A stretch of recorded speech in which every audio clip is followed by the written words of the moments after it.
Okay, welcome back to another Saturday and therefore Demon of the Week. And today is a bit of a more obscure one. This was a request from somebody to talk about Jambex. So we're going to have a look at, a bit of a look at that one.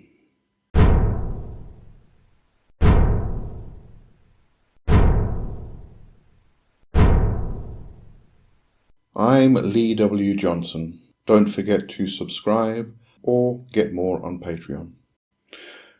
Okay, so to talk about Jambex, we really need to talk about the Book of Oberon in order to get like a proper context, because that's really the only place that Jambex appears. And the Book of Oberon is a compendium of magical knowledge compiled in the 16th century, and it served as a bridge between the medieval and the Renaissance magical traditions. And unlike some spirits that are well known across multiple grimoires, Jambex really only appears in this Book of Oberon, and is really very much an obscure entity. The attributes and powers of Jambex, as outlined in the Book of Oberon, reflect the sort of broader framework of Renaissance magic in general, I think. Spirits in this tradition were often invoked for their ability to provide knowledge, assistance in magical workings, or influence over specific aspects of life. In the book itself, Jambex is noted as being a marquis. This is quoted from the Book of Oberon. A marquis, a captain, and a great governor. He appeareth like a woman, to speaketh pleasantly, and he liveth, or probably actually giveth, the love of great men and of new men, and that willingly, and the master must make an image of wax, and in the forehead thereof to write that love overcometh love. And thou do cause Jambex then to consecrate that image, so written, thou shalt cause a man or woman to come where that thou wilt. Set that image for them to come to, and he hath under him 25 legions. Lots of thous, that's, wheres, and cometh. Right, so that's directly from the Book of Oberon itself. So in the Book of Oberon, spirits like Jambex are typically associated with particular domains or functions. They might be called upon for their expertise in certain magical operations or to influence specific outcomes. The nature of Jambex's powers and the types of rituals he is involved in can be inferred from the context of the grimoire, which often includes instructions for summoning, binding, and communicating with such spirits.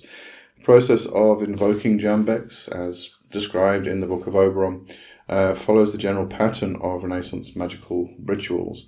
Practitioners would then typically perform a series of rituals designed to establish contact with the spirit, often involving the recitation of specific prayers or invocations, the use of magical tools, and the adherence to ceremonial protocols. Now, what you will find with the Book of Oberon, as opposed to various other Solomonic grimoires, is that within the Solomonic grimoires there's a large focus on Middle Eastern entities, and therefore entities or the spirits, as in the Ask of Asia, for instance, are often referred to as being jinn. And they are also very heavily influenced by Kabbalistic tradition, Kabbalistic methods of doing things, names of the archangels, names of God, all of those things tend to relate more to Kabbalistic rather than Christian, although there's obviously we can obviously see a huge Christian influence in them. However, the Book of Oberon is very much focused on Catholicism, rather diverts from that medieval to, again, as I've said at the beginning, that diversion from the medieval to the Renaissance magic. So the less of the Kabbalistic influence and more of the Catholic influence. You can definitely see it in this book. So Jambex himself, or herself actually, while not one of the more widely recognized spirits in the occult tradition, does represent a segment of the broader magical practice that focuses on the nuanced and specialized aspects of spirit work itself.